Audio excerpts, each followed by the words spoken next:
Body bags where horror lies. Hello and welcome to Body Bags. My name is James and I'm your Sunday night reviewer.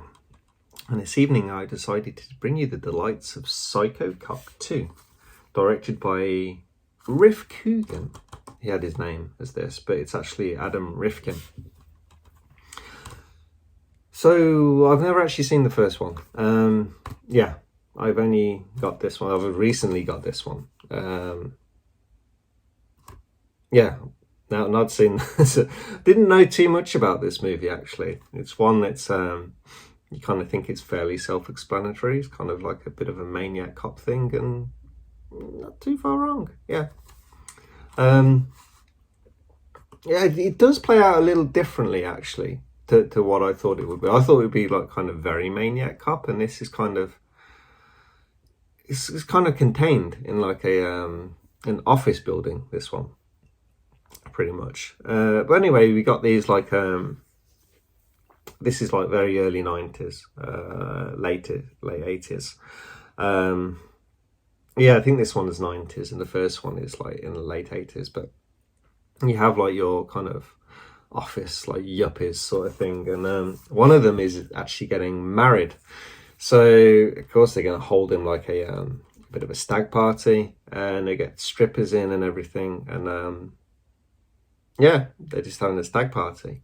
Now, a couple of them actually bumped into this kind of police officer. He was listening to a conversation that they're having, and it's like decides to kind of follow them, and then he sees what's happening with these kind of strippers going into this building. He gets in to befriend the security guard, and then takes his time by one killing everyone in the building. We've got a couple of like rogues in the building. Like there's this other couple that are having an affair. They're both married, so they're in there like having sex and stuff like that. And then there's another woman that's like working late. She turns out to be like our scream queen kind of. And it's just a very, very funny film. Like for so long, you're just kind of following these yuppies with hardly anything of our psycho cop, Officer Joe Vickers, and then you just get more and more deaths. He likes to shoot people in the head. Likes to throw people off buildings, which result in amazing dummy deaths.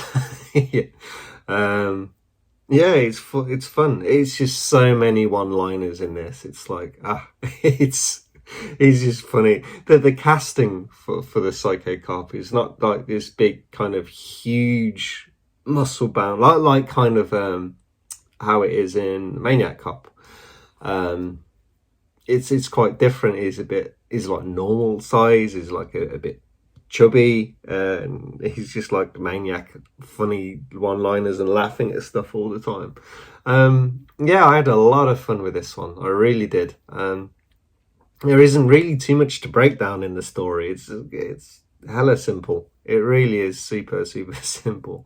And it's just about him making his way through the different people, like the people that work there, the strippers, kind of cleansing people, really. No, that's really don't really have to go into it so much. It's one of the simplest films that you will see, but it's a lot of fun.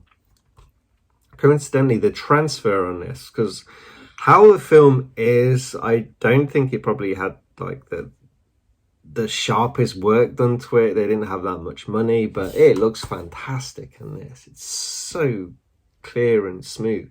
You forget sometimes with what Vinegar Syndrome do that some of the films you're watching, you kind of step back and you're like, why does this film look so good? It looks incredible, and it's the amazing work that they do. They're second to none with their transfers and the jobs they do.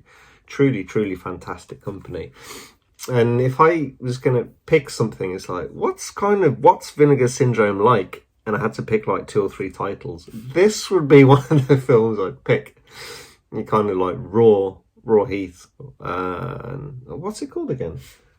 Raw Force, something like that, and then something like this, and like Tammy or something.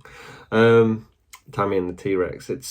Issy's just got vinegar syndrome written all over it. It's kind of match made in heaven. But that's the end of the review. Keeping this one really short. I hope you guys enjoyed it, and I'll catch you next week. Thank you. Bye-bye.